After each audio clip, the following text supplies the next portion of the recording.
New ইয়র্কের Jackson থেকে আপনাদের সঙ্গে আছে আমি খালেদ মহিউদ্দিন। জুলাই সনদ প্রশ্নে এখনও পুরোপুরি ঐকমত্যে আসতে পারেনি জুলাই আন্দোলনের মিত্ররা। তবে তার চেয়েও যে বিষয়টি আশঙ্কা সেটি হচ্ছে যে অনেকগুলো দলের ভেতরেই নানা ধরনের বিভেদ দেখা যাচ্ছে। বিভেদের সুর এখন সারা দেশে, অনেকের মনে শঙ্কা নির্বাচন সময় মতো হবে কিনা, হলে সেটা কোন নির্বাচন সময় মতো হলেও সেটি একটি সুষ্ঠু এবং শান্তিপূর্ণ নির্বাচন হবে কিনা সে নিয়েও রয়েছে নানা রকম প্রশ্ন। এইসব প্রশ্নের উত্তর পেতে আজ আমাদের সঙ্গে রয়েছে নাগরিক পার্টি বা এনসিপির দক্ষিণাঞ্চলের মুখ্য সংগঠক জনাব হাসনাত আবদুল্লাহ। জনাব হাসনাত আবদুল্লাহ, আপনাকে আমাদের অনুষ্ঠানে স্বাগত জানাই। আপনি আমাদেরকে সময় দিয়েছেন আপনার এই নির্বাচনকালীন ব্যস্ততার মধ্যেও, নির্বাচনকালীন বলছি আমি, দল গোছানোরও ব্যস্ততার মধ্যে আপনি আমাদের সময় দিয়েছেন, সেজন্য আমাদের কৃতজ্ঞতা এবং শুভেচ্ছা জানবেন। আমাদের সাথে আরও থাকছেন গণ অধিকার পরিষদের সভাপতি এবং রাষ্ট্রের সাবেক ভিপি নুরুল হক নূর। আপনাকে আমাদের অনুষ্ঠানে স্বাগত জানাই। আপনি আমাদের সাথে যুক্ত হয়েছেন সেজন্য আমাদের শুভেচ্ছা ও অভিনন্দন, কৃতজ্ঞতা জানবেন। কতগুলো প্রশ্ন রয়েছে প্রথম পর্বে, গুচ্ছ প্রশ্ন বলা যেতে পারে, আপনি যদি ছোট ছোট করে একটু জবাব দেন। আমরা অনেকগুলি বিষয় নিয়ে আজকে কথা বলতে চাই।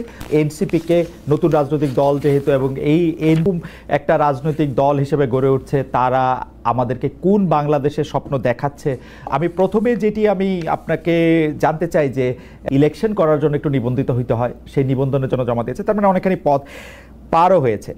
আমার প্রশ্ন হচ্ছে এনসিপি দলটাকে যারা নেতৃত্ব দিবেন বা সারাক্ষণ যারা সামনে থাকবেন, আমি যারা পদবিতে থাকবেন, তারা কি এনসিপি থেকে বেতন নেবেন? আমাদের সভাপতি, সেক্রেটারি সহ আমাদের সংগঠনের প্রত্যেকটি পদ সেটি হচ্ছে রোটেট করে হবে যোগ্যতার ভিত্তিতে, এবং একটা টাইম ফ্রেম বেঁধে দেওয়া হয়েছে। আমি দেখেছি খুবই ভালো করেছেন, এটা 3 বছর।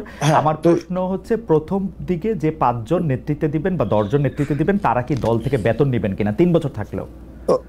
ওকে, ফাইন। তো সেটা নিয়ে আমাদের নিজেদের মধ্যে কথা হয়েছে, কারণ আপনি জানবেন যে আমাদের দেশের দীর্ঘদিনের যে রাজনৈতিক যে সংস্কৃতি রয়েছে, সেই সংস্কৃতিতে দেখা যায় যে আমাদের দেশের রাজনীতিবিদদের অর্থনৈতিক স্বচ্ছতা নিয়ে সবসময় প্রশ্ন থাকে, এবং রাজনীতিবিদদের বেশিরভাগ ক্ষেত্রে রাজনীতিবিদদের অর্থনৈতিক স্বচ্ছতা থাকে না, এবং সেটা সম্ভবও হয় না। দেখেন আমাদের দেশে যে রাজনৈতিক কালচার, একটা রাজনীতিবিদ সারাদিন সময় দিয়ে সে নিজে আবার নতুন কিছু করবে এবং সেখান থেকে তার জীবন সংস্থান হবে, সেটা অলমোস্ট নেক্সট টু ইম্পসিবল। তো সেই জায়গা থেকে সেটা সম্ভব না। আমাদের দেশে দেখা যায় অনেক রাজনীতিবিদ একই সাথে নাকি আমরা অতীতে দেখেছি, সে হচ্ছে মৎস্য চাষ করে গরুর ফার্মও দেয়, তারপর হচ্ছে তার আইটি ফার্মও থাকে। মানে এটা কিন্তু আমরা দেখেছি, আমরা একদম আমাদের খুব নিকট অতীতে এই ধরনের আমাদের ঘটনা হয়েছে, এবং আমরা দেখেছি সারা বছর ধরে রাজনীতি করে কিন্তু বছর শেষে দেখা যায় ট্যাক্স ফাইলে 1000 কোটি টাকার মৎস্য জায়গা থেকে ইনকাম হচ্ছে। তো এই যে আমরা এক ধরনের দ্বিচারিতার একটা সংস্কৃতি, রাজনৈতিক ছিল না, কিন্তু আমরা ক্রাউড ফান্ডিং পলিসিতে আমরা গিয়েছি, এবং সেখানে আমরা একটা বিষয় নিয়ে আলোচনা চলছে বর্তমানে। আমরা আমাদের জায়গা থেকে প্রস্তাব দিয়েছি, যারা হচ্ছে একদম ফুল টাইম পলিটিক্স করছে, আপনার একটা পদ হোল্ড করে খুব স্বাভাবিকভাবেই অন্য কোনো পেশাতে ওই সময়টায় সময় দেওয়া এটা ডিফিকাল্ট। সেজন্য আমরা প্রস্তাব দিয়েছি যে যাতে করে এটাকে বেতনভুক্ত করা হয়, যেন ওই পার্টিকুলার সময়ে যে সময়টা উনি ওই পদে থাকবেন, যাতে করে অন্য কিছুতে যুক্ত হতে না হয়। ওকে, তো ফুল টাইম যারা পলিটিক্স করবেন তারা আসলে বেতনভুক্ত হবেন। এটি আমরা কমিউনিস্ট পার্টিতে এর আগে দেখেছি, যে তারা ফুল টাইমার হলে তারা এরকম বেতন পাবেন। তো সেই ফুল টাইম কি যারা শুধু নেতৃত্ব দিবেন তারাই পাবেন, নাকি যারা কর্মী তারাও পাবেন? এটা কিভাবে ঠিক করা? আপনারা প্রস্তাবটা কি দিয়েছেন? না, আমরা প্রস্তাবটা দিয়েছি যে আমাদের তো এটার শুধু এক লেয়ারের নেতা কর্মী থাকবে না, শুধু একটা পরিবারের নেতা কর্মী বা একটা শুধুমাত্র ওই যে পিক এন্ড চুজ, যে আমাদের দেশে যেটা হইতো যে নেতার পছন্দের যারা থাকবে তারাই হচ্ছে পদে যাবে, এটার কোনো সুযোগ নাই। যোগ্যতার ভিত্তিতে কাউন্সিল হবে, কাউন্সিলের মধ্য দিয়ে আমাদের হচ্ছে একটা এক্সিকিউটিভ বডি থাকবে, একটা পলিটিক্যাল কাউন্সিল থাকবে, এবং হচ্ছে পলিটিক্যাল এক্সিকিউটিভ বডিটা হচ্ছে প্রেসিডেন্ট এবং সেক্রেটারি নিজের মতো করে কর্মসূচি বাস্তবায়নের জন্য যে এক্সিকিউটিভ। তাহলে আমরা দেখলাম যে সভাপতি, সাধারণ সম্পাদক বা কেন্দ্রীয় কমিটিতে বা যতখানি আপনারা ঠিক মনে করেন ততজন লোক আসলে এখান থেকে আপনারা বেতন নেবেন, ক্রাউড ফান্ডিং এর মাধ্যমে হোক বা দলের অন্যান্য আয় থেকে হোক, এটা স্বচ্ছভাবে এটা হবে। এটা আমরা প্রপোজ করেছি এবং এটা আমরা দেখেন, আমরা শুরু থেকে একদম এই দল গঠনের শুরু থেকে বা তারও আগে থেকে থেকেই শুধুমাত্র আমাদের দলের মধ্য থেকে না, আপনি যদি আমরা সবাই চেয়েছি। আমরা মাঝে মাঝে আপনি কিছুদিন আগে একটা জিনিস বলছিলেন যে আমাদের অর্থনৈতিক স্বচ্ছতা নিয়ে যেভাবে প্রশ্ন করা হয় অন্যদেরকে করা হয় না, আমাদেরকে নিয়ে প্রশ্ন করা হবে, এটা খুব স্বাভাবিক। কারণ আমরা কিন্তু এই না সেটা ঠিক আছে, সেটা ঠিক আছে। আমরা এখন সেই জায়গা থেকে হচ্ছে আমরা এটি নিশ্চিত করতে যাচ্ছি। ওকে, থ্যাংক ইউ। তাহলে ব্যাপারটা দাঁড়াইলো হচ্ছে যে আপনারা সেটা ঠিক করবেন, প্রপোজ করেছেন, অনেক ধন্যবাদ। একটা নতুন বিষয় নিশ্চয়ই এখন, কারণ কয়েকদিন আগে আমি আরেকটি বড় দলের বিএনপির ভারপ্রাপ্ত প্রধান বা বিএনপি চেয়ারপারসনরা দল থেকে বেতন নেন কিনা সেই প্রশ্নেরও করেছিলাম। বিএনপি নেতৃবৃন্দ একরকম জবাব দিয়েছেন যে তাদের আসলে অন্য আয়ের উৎস রয়েছে, বেতনের কথা তারা বলে না। আমি কমিউনিস্ট পার্টি ছাড়া আর কারোর কথা শুনি নাই। আমার এখনকার প্রশ্ন হচ্ছে যে পার্টি সদস্যরা তো এখন বেতন নিচ্ছেন না, এখন চলছেন কিভাবে? ধরেন আপনাদের আহ্বায়ক জনাব নাহিদ ইসলাম কি করে এখন দিন গুজরান করছেন? ওকে ফাইন, আমাদের পার্টির সদস্য সবাই, মানে বিষয়টা এমন না যে এখানে বেকার, সবাই বেকার, বিষয়টা এমন না। আমার নিজস্ব কর্মসংস্থান রয়েছে, আমাদের পার্টির হচ্ছে অলমোস্ট সবারই কর্মসংস্থান। যাদের নেই সেই জায়গা থেকে আমরা হচ্ছে পার্টিতে আমরা ব্যক্তিগত জায়গা থেকে আমরা ডোনেট করি। যেমন আমাদের পার্টির সদস্যদের ইনিশিয়াল 5,000 টাকা করে হচ্ছে আমরা সদস্য ফর্মের ইয়া ছিল, মানে পার্টিতে যারা মেম্বার ছিল, তারপরে মান্থলি বেসিসে হচ্ছে আমরা সেখানে ডোনেট করি। না সেটা তো দলের জন্য, দলের যারা মানে ছিল দলের যে আমরা, এটা তো দলের জন্য আপনারা ডোনেট করতেছেন, দলের নেতার জন্য কি? দলের জন্য না, দলের নেতার জন্য আমরা ডোনেট করছি না। সেই জায়গা থেকে যেমন আমার জায়গাটা, মানে আমার জায়গাটা হচ্ছে যেমন আমি আমার অর্থনৈতিক বিষয় নিয়ে আপনার সাথে না সেটা ঠিক আছে, আমি আপনার কথা জানতে চাইছি না, কারণ আপনার কথা আপনি বহুবার আপনি এই প্রশ্নের সম্মুখীন হয়েছেন, আপনার কোচিং সেন্টারের কথা শুনেছি, আপনার অনেক কিছু শুনে হচ্ছে যে পার্টিতে আপনি ছাড়াও আরো অনেক নেতা নেত্রী রয়েছেন, দলের আহ্বায়কের কথা আমি বারবার জানতে চাইছি, কারণ হচ্ছে আমার অসংখ্য কলিগস রয়েছে। দেখেন আমাদের অসংখ্য কলিগস রয়েছে যারা নিজ নিজ জায়গায় প্রতিষ্ঠিত। আপনি তাসনিম জারাকে দেখবেন, তারপরে হচ্ছে খালিদ সাইফুল্লাহ ভাই আছে, এতেশাম ভাই আছে, তাসনুবা জাবিন আপা আছে, ডাক্তার। দেখেন আমি প্রফেশনালি যদি আলাদা করি, এই পার্টিতে হচ্ছে ডাক্তার রয়েছে, অ্যাবসলিউটলি আমার কোনো আপত্তি নাই, কিন্তু যাদের নাই, যারা চাকরি করেন না, চাকরির জন্য আন্দোলন করতেছিলেন, এখন আইসা মানে জাতির প্রয়োজনে, সময়ের প্রয়োজনে যারা নেতৃত্ব দিচ্ছেন একটি দলকে বা অন্য দায়িত্ব পালন করছেন, তারা কি করছেন সেটি আমি জানতে চাইছি। তাদের ক্ষেত্রে দল থেকে সাহায্য করা হচ্ছে কিনা বা টাকা দেওয়া হচ্ছে? একটা জিনিস দেখেন, সাংগঠনিক খরচের দায় দল নেয়। একটা রাজনীতিবিদ সাংগঠনিক যে খরচটা করবে সেটা তো আপনার দল থেকে সেটা ব্যয়ভার বহন করা হয়। আমি কোথাও জায়গায় সফরে গেলাম, কোন একটা মিটিং অ্যারেঞ্জ করলাম, কোন একটা কর্মসূচি বাস্তবায়ন করলাম, এটা আমার দল দিবে। সে বেকার হোক, সে কিছু করুক আর না করে, এটা কিন্তু দল দিচ্ছে। এখন তার ব্যক্তি পরিসরের খরচ সেটা সে কিভাবে সংস্থান করে, সেটা তার বাবা দিচ্ছে নাকি সে নিজে করছে, বা তার পারিবারিক সেই ধরনের সংস্থান রয়েছে কিনা, সেটা ব্যক্তি জানবেন। আমার মনে হয় যে আপনাদের দলের যে আহ্বায়ক আছেন, যে সদস্য সচিব আছেন, তারা কি করে আসলে মানে তারা তো দুইজনই তারা প্রায় চাকরি শুরু করেন নাই, ছাত্র ছিলেন, তেমন ব্যবসার সাথে যুক্ত ছিলেন না, আমরা জানি। তারা কি করছেন এটি যদি সামনে আসতো, আমাদের তরুণরা এক ধরনের সেটা নিয়ে ভিন্ন, সেটা নিয়ে কথা হতে পারে, কিন্তু আমাদের সাংগঠনিক যে খরচ, আমি সাংগঠনিক খরচের কথা আমি জানতে চাইছি না, আমি জানতে চাইছি যে রাজনীতি করার ক্ষেত্রে নতুন রাজনৈতিক দলের নেতৃবৃন্দ আসলে কিভাবে, কার বাসার বাজার কিভাবে হয়, কার বাসার বাজার কিভাবে হয়, ওনারা তো একদম যে ওনারা সিঙ্গেল সবকিছু ডিল করে বিষয়টা এমন, ওদের ফ্যামিলি সদস্য রয়েছে, ওনাদের পরিবারের সদস্য রয়েছে, নিশ্চয়ই সেটা ওনারা ভালো বলতে পারবেন। আচ্ছা ঠিক আছে, আপনাদের পার্টিতে পূর্ণাঙ্গ কমিটি বলতে আমরা যেটা বুঝি, সভাপতি, সাধারণ সম্পাদক, যার কথা বলেছেন, সেটি কবে আসবে? আপনারা কি এই জায়গাগুলি ফাঁকা রাখছেন উপদেষ্টা মাহফুজ এবং উপদেষ্টা আসিফ ফিরে যেন আসলে সেটি হয়, সেটির জন্য? না এখনো কেন আহ্বায়ক কমিটি?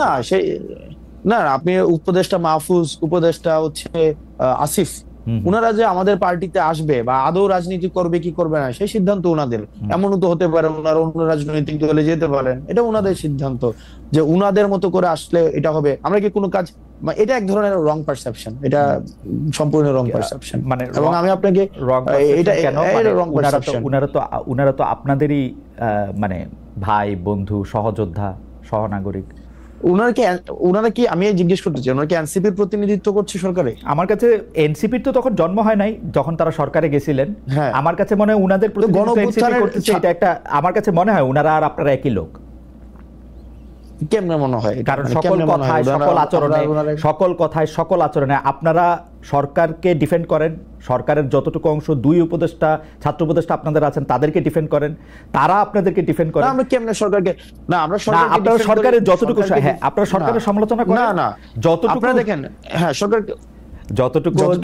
যতটুকু হচ্ছে উপদেষ্টা দুজনকে বাদ দিয়ে আপনারা সমালোচনা করেন সরকারকে। না উপদেষ্টা দুজনকে বাদ দিয়ে কিভাবে? তারা ছাত্র, দেখেন বেশিরভাগ ক্ষেত্রে আমার তারপর হচ্ছে দুইজন উপদেষ্টা বা আমাদের পার্টির আর দুইজন উপদেষ্টার কথা যদি কোনো ক্ষেত্রে মিলে, তো সেক্ষেত্রে খুব স্বাভাবিক না বিষয়টা, কারণ আমরা তো ছাত্র প্রতিনিধি হিসেবে ওনারা সেখানে গিয়েছিলেন। এখন এই মিলে যাওয়ার মানেই না আমরা দেখেন, আমরা তিনজন ছাত্র উপদেষ্টা পেয়েছিলাম। তিনজন ছাত্র উপদেষ্টা পেয়েছিলাম, একজন ছাত্র উপদেষ্টা এসে এই দলের আহ্বায়ক হয়েছেন, দুই ছাত্র উপদেষ্টা আলাদা রয়েছেন। এই দুই ছাত্র উপদেষ্টা যখন কোনো সরকারি কাজে সম্পৃক্ত হন, রাষ্ট্রীয় কোনো যখন সিদ্ধান্ত নেন, আমরা দেখা যায় এনসিপি একই সূত্রে কথা বলে। যেমন ধরা যাক দক্ষিণ ঢাকা নিয়ে মেয়র কে হবেন, ইশাক হবেন নাকি অন্য কেউ হবেন, সেটাতে উপদেষ্টা আসিফ এবং এনসিপির কথা পুরোপুরি মিলে যায়। স্পেসিফিক যদি আরো উদাহরণ চান তাহলে আমি এইরকম বলতে পারি যে কোনো একটা জায়গায় গিয়ে দেখেন উপদেষ্টা আসিফ যদি একটা সঠিক পজিশন নেন, একটা রাইট পজিশন নেয় কোন একটা বিষয়ে, যে কোন উপদেষ্টা, তো সেক্ষেত্রে এই পজিশনটাকে যদি আমরা এটাকে আবার কিন্তু বিষয়টা হচ্ছে কোন রং পজিশন যদি নেয়, সেটাকে ব্লাইন্ডলি যদি কখনো এটাকে এন্ডোর্স করতাম, তাহলে সেই বিষয়টা হচ্ছে আপনি বলতে পারতেন যে আমরা হচ্ছে ওনারা আমাদের প্রতিনিধিত্ব করছে। এই পর্যন্ত রাইট পজিশন, এই পর্যন্ত দুইজন উপদেষ্টা যে কোনো সবগুলি রাইট পজিশন নিয়েছেন। না যে সবগুলো রাইট পজিশন নিয়েছে, মানে আপনি স্পেসিফিক বলেন। না আমি স্পেসিফিক বলবো না, এবার আপনি স্পেসিফিক বলেন আব্দুল্লাহ, আপনি এবার স্পেসিফিক বলেন। না সবগুলো তো রাইট। এইবার আপনি বলেন যে এইবার আপনারা বলেন যে সবগুলো রাইট নাই তো। এইবার আপনারা বলেন যে এই উপদেষ্টাদের মধ্যে কোন কাজের আপনারা সমালোচনা করেছেন, এই দুই উপদেষ্টার? দেখেন এই দুই উপদেষ্টার, দেখেন আমরা শুরু থেকে বলছি, দেখেন এই দুই উপদেষ্টার কাজকে এক নাম্বার হচ্ছে আমাদের যে মাহফুজ আব্দুল্লাহর কাজ হচ্ছে আমাদের এই যে মিডিয়া, তারপর হচ্ছে উনি তথ্য প্রযুক্তি মন্ত্রণালয় উনি দেখেন। আমরা কিন্তু বারবার বলে আসছি, যেমন মিডিয়া নিয়ে আমরা বারবার করে বলে আসছি যে দুইজন আমাদের ছিলেন, একজন নাহিদ ছিলেন এবং মাহফুজ আব্দুল্লাহ ছিলেন, ওনারা কিন্তু ফেল করছে। মাহফুজ আলম ছিলেন, ওনারা ফেল করছে। কারণ এই যে মিডিয়া যেভাবে সন্ত্রাস ম্যানুফ্যাকচার করেছে বা বৈধতা উৎপাদন করেছে, সেটির জন্য প্রয়োজনীয় ব্যবস্থা নেওয়ার দায়িত্ব ছিল, সেটা নিতে পারে নাই। এই কথাগুলো কিন্তু আমরা সব সময় বলে আসছি। এই ব্যাপারগুলো কিন্তু তাদের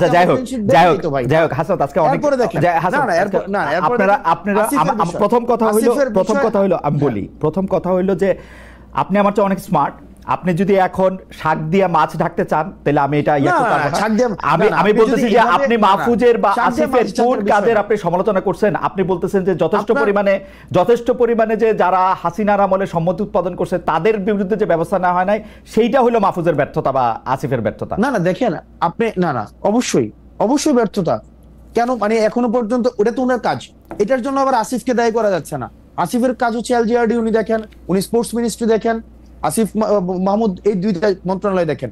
এখন এই দুইটা মন্ত্রণালয়ের আপনি বলেন না যে কোন বিষয়গুলো আপনি বলেন। আমি ইশাকের কথা বললাম, মেয়র ইশাকের ক্ষেত্রে আসিফের অবস্থান এবং সেই আসিফ জনাব আসিফ নজরুল, দেখেন আসিফকে আমরা কি দেখেন আমি একজন উত্তর ঢাকায় প্রশাসক নিয়োগের ক্ষেত্রে আসিফের গাজোয়ারি অবস্থান আপনারা কোনোদিন প্রতিবাদ করেন না। এটা অন্য কোনো দুটি ক্যাম্পেইন সোশ্যাল মিডিয়াতে আমরা দেখতে পাচ্ছি। একটি হচ্ছে ডক্টর ইউনূসকে 5 বছর ক্ষমতায় চাওয়া, দ্বিতীয়টি হচ্ছে বিএনপির যেসব জাতীয় নেতা নির্বাচনের দাবিতে সোচ্চার ছিলেন তাদের ব্যঙ্গ করে ক্যাম্পেইন। এই দুটি ক্যাম্পেইন নিয়ে আপনাদের অবস্থান কি? কোন চাওয়াটা বা কোন দাবিটার পক্ষে আপনারা? জনাব নুরুল হক নূর। ডক্টর ইউনূসকে 5 বছর নির্বাচিত সরকারে পাওয়ার একটা আকাঙ্ক্ষা আমাদের এই আন্দোলনের, বিশেষ করে ছাত্র আন্দোলনের একজন পরিচিত ছাত্র নেতা তিনি ফেসবুকে স্ট্যাটাস দিয়েছিলেন, যেটা কি মূলত অনেকে ভেবেছে যেহেতু তার সোশ্যাল মিডিয়াতে একটা বড় ফ্যান ফলোয়ার্স আন্দোলন কেন্দ্রিক আছে, অনেকে সেটা কপি করেছে, প্রচার করছে, ভাবছে যে যেহেতু তারা এই আন্দোলনের একটা পরিচিত মুখ বা পরিচিত নেতা, কাজে এটা হয়তো তাদের দৃষ্টিভঙ্গি। এবং যেহেতু তাদের মধ্যে আবার সরকারেও তাদের দুজন এখনো প্রতিনিধি আছে, 3 জন ছিল, একজন পদত্যাগ করে দল গঠন করেছে, অনেকে ভেবেছে তাহলে এটা বোধহয় এই সরকার ছাত্র নেতা তাদের একটা মনোভাব। তো কাজে এইটাকে পাবলিকলি এন্ডোর্স করা বা এটার পক্ষে জনমত গঠন করা, এইরকম ভাবেও কেউ ক্যাম্পেইনটা করতে পারে। তবে এটার সরকারের পক্ষ থেকেও জানানো হয়েছে যে এই ধরনের চিন্তা ভাবনা তাদের নাই। দ্বিতীয় কথা, সরকারের যদি থাকেও, এখানে আমি কিংবা সাকিব ভাইয়ের মতো আমরা যারা একটা গণতান্ত্রিক ব্যবস্থার জন্য আওয়ামী ফ্যাসিবাদের বিরুদ্ধে লড়াই করেছি, তারা তো সেটা কখনোই মানব না। কাজে এই ক্যাম্পেইনের পক্ষে থাকার প্রশ্নই ওঠে না। এবং আপনি কি চান? যে আপনি বলছেন যে ক্যাম্পেইনের পক্ষে, আপনি চান যে ডিসেম্বর বা জুনের মধ্যেই নির্বাচন হোক, সেটা আপনি চান? আচ্ছা, আমার পজিশনটা বলছি, আপনার দুইটার একটু উত্তর দিয়ে আসি। আর সেকেন্ড একটা ক্যাম্পেইন যেটা বলেছেন যে বিএনপির যেসব নেতা ইলেকশনের জন্য খুব সরব এবং সোচ্চার, তাদের বিষয়ে নানান ধরনের একটা ক্যাম্পেইন আবার চলছে, অনেককে হেয় করা হচ্ছে, নানানভাবে প্রশ্নবিদ্ধ করা হচ্ছে।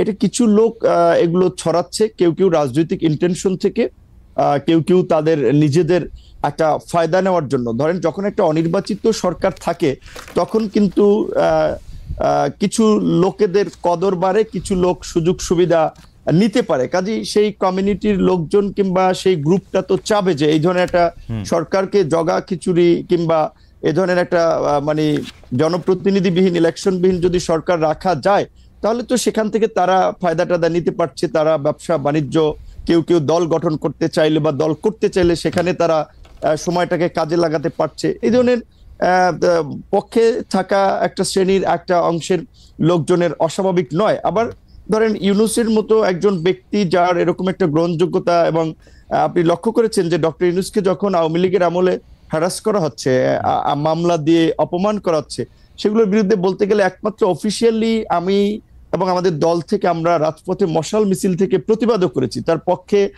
অনেকে আদালতে গিয়েছেন, সেটা ভিন্ন বিষয়। আমরা নৈতিক জায়গা থেকে তার পাশে দাঁড়িয়েছিলাম। তিনি যে আজকে সরকার প্রধান হবেন সেটা কিন্তু আমরা কখনো কল্পনাও ওইভাবে করি নাই। তো তিনি হয়েছেন, আমাদের একজন পছন্দের মানুষ ছিলেন, আমরা সবাই সন্তুষ্ট এবং আমরা তাকে সহযোগিতা করতে চাই ওই জায়গা থেকে যে এই অন্তর্বর্তীকালীন যে এই ফ্যাসিস্ট সরকার পালিয়ে যাওয়ার ফলে যে একটা সাংবিধানিক এবং রাজনৈতিক দেশে সংকট তৈরি হয়েছিল, এই পরিস্থিতি থেকে উত্তরণের জন্য এবং জন আকাঙ্ক্ষার একটা অবাধ সুষ্ঠু নিরপেক্ষ নির্বাচন করার জন্য আমরা একজন নিরপেক্ষ ব্যক্তিকে ইমাম বা নেতা বানিয়েছি, যে তিনি জনগণ এবং রাজনৈতিক দলগুলোর প্রতি ইনসাফ করবেন, একটা সুষ্ঠু নির্বাচনের পথে দেশকে এগিয়ে নিয়ে যাবেন। এবং আমাদের যে প্রত্যাশা যে রাষ্ট্রের কিছু মৌলিক সংস্কার, যেটা গত 16 বছরে আওয়ামী লীগ রাষ্ট্রের চরিত্রটাকে নষ্ট করে একটা ফ্যাসিবাদী রাষ্ট্রে পরিণত করেছে, সেই সংস্কারের জন্য আমরা বলেছি যতটুকু সময়ের প্রয়োজন সেই সময়টুকু সকল রাজনৈতিক দল, আমরা যারা গণতন্ত্রের জন্য লড়াই সংগ্রাম করেছি, ফ্যাসিবাদের আমলে লড়াই সংগ্রাম করেছি, তারা দিতে চাই।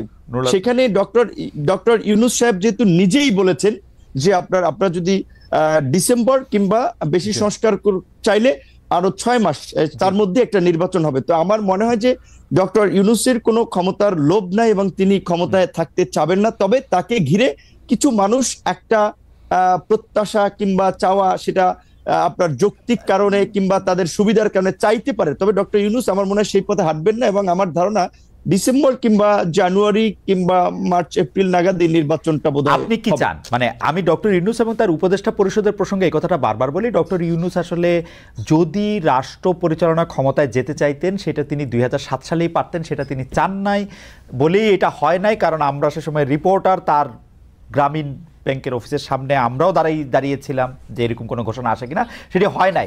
পরে তিনি রাজি হয়েছেন, তিনি কিন্তু এখনো আসলে ছাড়তেই চান। আপনি কি চান, বা তার উপদেষ্টা পরিষদের অনেকেও? রাইট, এইখানেই আমি একটা কথা বলা দরকার আপনার এই প্রোগ্রামের মাধ্যমে অডিয়েন্সদেরকেও। দেখেন, এখন ডক্টর মোহাম্মদ ইউনূস চাচ্ছেন না, আমরা যতদূর ওটাও জানি, স্বাভাবিকভাবে তিনি একেবারেই ইলেকশন দিয়ে এই বিতর্কের মধ্যে ঢুকবেন না এবং একটা রাজনৈতিক উত্তরণের জন্য তিনি দ্রুত ইলেকশন দিতে চান। এখন তাহলে ধরেন আমাদের এই আন্দোলনের পরিচিত একজন ছাত্র নেতা, তিনি ছাত্র নেতা হলেও তার একটা দায়িত্বশীল জায়গা আছে। তিনি যখন এই স্ট্যাটাসটি দিলেন, কিংবা আজকে আমি পুরো নিউজ দেখি নাই, হেডলাইনটা দেখেছি যে স্বরাষ্ট্র উপদেষ্টার একটা বক্তব্য, হেডলাইন এরকম বলেছেন যে বাংলাদেশের জনগণ এখন ডক্টর ইউনূসকে 5 বছরের জন্য চায়।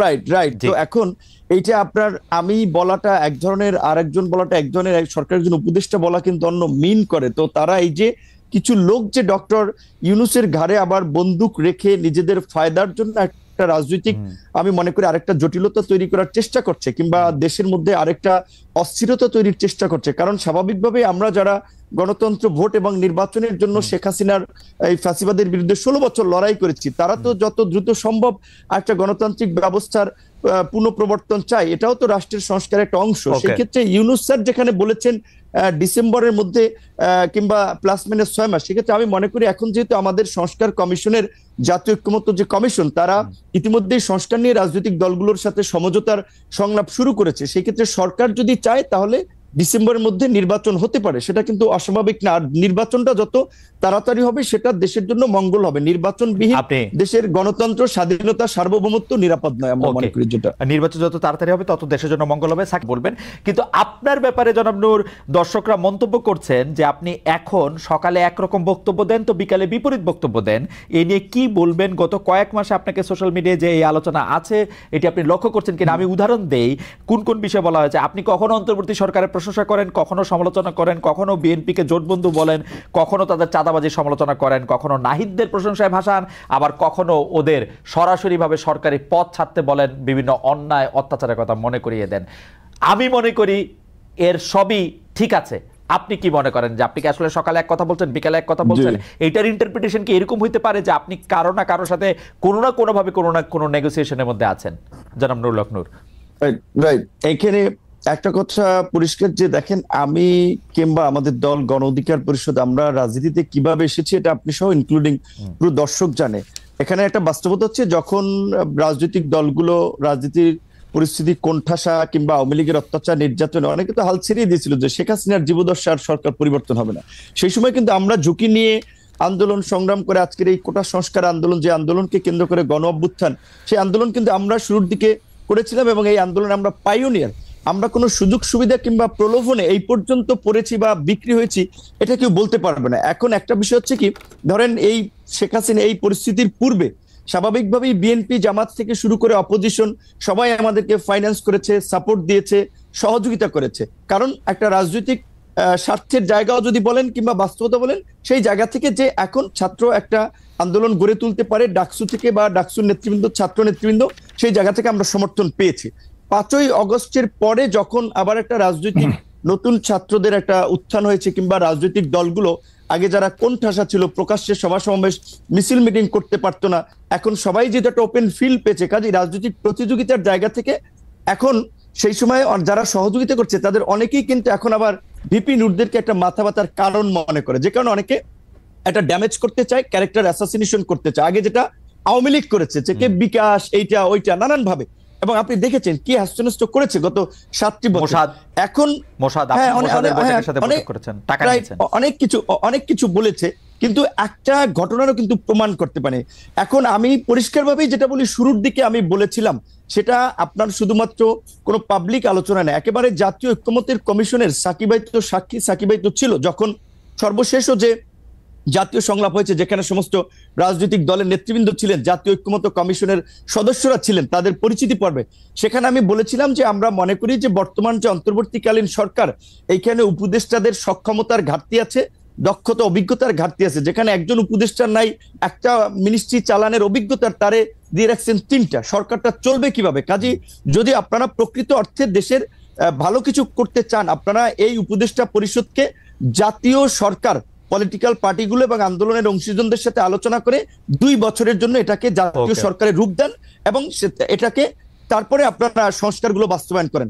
যেহেতু জাতীয় সরকারের পজিশনে আমি 2 বছরের সময়ের ক্ষেত্রে কিন্তু আমি একমত বলেছি, এবং এটা আওয়ামী লীগের আমলে আমি বলেছিলাম যে 2 বছরের জন্য জাতীয় সরকার। যেহেতু জাতীয় সরকার হয়নি, এখন একটা সরকার হচ্ছে নির্দিষ্ট আপনার বলা চলে বলয়ের লোকজনের, এবং সেখানে এই যে ছাত্ররা এনসিপি একটা দল গঠন করেছে, আবার এনসিপির 2জন উপদেষ্টা আছে, তো এনসিপি সরকারের থেকে দল বানাবে, সরকারি সুবিধা নিয়ে দল বানাবে, এটা কি কোনো দল মানবে? যেই কারণে কিন্তু আমরা বলেছি শুরুর দিকে সরকারের যে গ্রহণযোগ্যতাটা ছিল বা রাজনৈতিক দলগুলোর যে সমর্থনটা ছিল, এখন কিন্তু সরকারের কিছু কর্মকাণ্ড, উপদেষ্টাদের বক্তব্যে এখন সেই সমর্থনটা তারা হারাচ্ছে। সেই জায়গা থেকে আমি বলেছি যে শুরুর দিকে আমরা 2 বছর জাতীয় সরকার, এবং গতকালকে আমাদের সংস্কার কমিশনের যে প্রস্তাবনা, সেখানে আমরা বলেছি যে সরকার যদি আপনার এই সংস্কারগুলো বাস্তবায়ন করতে চায়, তবে অবশ্যই এই সরকারকে জাতীয় সরকারে রূপান্তর করে অধ্যাদেশের মাধ্যমে এই সংস্কারগুলো বাস্তবায়ন করবে রাজনৈতিক ঐক্যমত্যের ভিত্তিতে, অন্যথায় তারা পারবে না। কিন্তু সেই জায়গা থেকে আমি এইটুকু বলবো যে যারা এখন সত্যিকার অর্থেই যারা এই এনসিপি কে কেন্দ্র করে কিছু নতুন সুবিধাভোগী লোকও তৈরি হয়েছে, যারা আগে কোনোদিন মিছিল মিটিং এ দেখিনি, রাজপথে দেখিনি, এখন তারা সমন্বয়ক, বড় বড় নেতা, এখন তারা মনে করছে যে আমরা যারা নির্বাচনের কথা বলছি তাদের খাবার তো বন্ধ হয়ে যাবে। যেই কারণে অনেকে ইন্টেনশনালি সোশ্যাল মিডিয়ায় এই ক্যাম্পেইনটা করছে যে বিপি নূর সকালে এক কথা বলে বিকেল এক কথা। ঠিক আছে, আপনার বক্তব্য পরিষ্কার। সোশ্যাল মিডিয়াতে একেবারেই আপনার বক্তব্য, এটা অনেক উদ্দেশ্যপ্রণোদিতভাবে ক্যাম্পেইন, রাজনৈতিকভাবে ড্যামেজ করার জন্য চরিত্র হনন করার জন্য এইটুকু আমরা বলতে পারি খালেদ ভাই, আপনাকে আওয়ামী লীগের আমলে আমার মনে আছে মির্জা ফখরুল ইসলাম আলমগীর সাহেব আপনার একটা প্রোগ্রাম এসে বলছিল যে আপনার এই প্রোগ্রামটাতে তারও ভালো লাগে। এখন দেখেন আপনাকে কিন্তু অনেকে গালি দিচ্ছে, আবার আওয়ামী লীগের দালাল ফ্যাসিবাদের দোষর বলে। অথচ আপনি যখন আওয়ামী লীগের আমলে ছাত্রলীগ কিংবা অনেককে এসে করা প্রশ্ন করেছেন তখন আমরা তালি দিয়েছি, এখন আবার আমরা গালি দিচ্ছি। এই যে আমাদের যে একটা স্বভাব, এই যে একটু বলি খালেদ ভাই, এই যে আমাদের যে মানে বলবো যে সস্তা একটা যে স্বভাব, আমার পক্ষে গেলে তালি বিপক্ষে গেলে গালি, এইখান থেকে যদি আমরা জাতিকে বের করে নিয়ে আসতে না পারি, আমাদের সোসাইটিকে যদি সচেতন না করতে পারি, তাহলে কিন্তু আমরা যে নতুন বাংলাদেশ বিনির্মাণের কথা বলছি, রাষ্ট্র সংস্কারের কথা বলছি, এগুলো কিন্তু টেকসই হবে না। আমাদের মানসিকতার পরিবর্তন। আমার মনে হয় যে এই ব্যাপারে কোনো সন্দেহ নাই। তবুও সোশ্যাল মিডিয়াতে যেহেতু আমার বিরুদ্ধে একটা সোশ্যাল মিডিয়াতে কথা আছে, যদিও এই প্রশ্ন আপনাকে অনেকবার করেছি, তারপরেও এই প্রশ্ন আপনাকে আরেকবার করছি, এটা যদি আপনি হ্যাঁ বা না বাইনারিতে জবাব দেন তাহলে এটার সুবিধা। আপনি কি আসলেই মোসাদ্দের টাকা পেয়েছেন জনাব নূর? অনেকেই বলেছেন এই প্রশ্নটা আপনাকে করি না, আপনাকে প্রশ্ন আগে আমাদের আপনি হ্যাঁ বা না বলে দেন, আমার ব্যাখ্যা দেওয়ার দরকার নাই। না আমি ব্যাখ্যা দেওয়ার দরকার নেই আমাকে। এই কথাগুলো বারবার আনাই হচ্ছে আমাদের রাজনৈতিক ড্যামেজ করার জন্য। আসলে এইটা নিয়ে অনেক উত্তর দিয়েছি, ব্যাখ্যা দিয়েছি। আমি এটা বলবো যে যারা এগুলো আমার বিরুদ্ধে অভিযোগ যে আমি আপনাকে নাকি এই প্রশ্ন কখনো করি নাই, যদিও আমি আপনাকে এই প্রশ্ন অসংখ্যবার করছি। আমার বিরুদ্ধে এটা হচ্ছে আপনার অভিযোগ। অর্থাৎ আপনি কি না বললেন কিনা যে না, মানে না বলছেন না হ্যাঁ বলছেন, সেটা একটু বলুন। এটা তো প্রমাণ ভাই, এটা অসংখ্যবার বলেছে, এটা বিভ্রান্তিকর বিষয়, এটা একটা প্রোপাগান্ডা ছিল, সেটা তো প্রমাণ।